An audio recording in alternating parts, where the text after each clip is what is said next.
tena olana ity zany a dia ireo mpangalatra moto ireo zany mbola tsy hita mihitsy hoe aiza marina ny tena misy azy. Misy fotoana zany zay nanenjika andry zareo vao tamin'ny herinandro teo dia votsitra zareo zany satria hita na ny trano nisy azy ary dia votsitra tao ry zareo satria ohatra nisy olona miteny melonga ngamba tany dia lasa le izy, lasa daholo zareo dia nanakany entana tao raha tsy hita na zay moa nampiandro olona tao ihany hoe jerena le izy kanjo tsy fantatra hoe andro ohatra ny ahoana ny akan'ny fandrinany tao fa na le olona raha tsy réside eto akory. Malala tanana aloha zany raha ny tena fanindriko mba jerena aloha zany mahakasika ty fokontany eto ty aloha ray iny miaingana satria efa manomboka simba be izy ty dia ny olona mitsikerana eto foana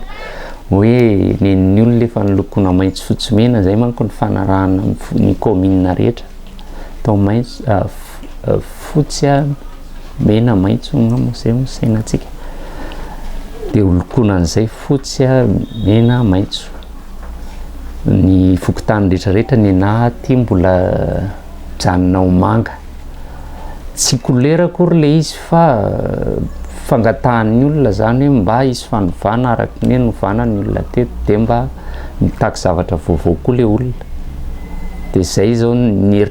tanjona tao aloha zany miakina amin'ny vola miditra eto amin'ny fokontany za tsy mahay le mangataka koa aloha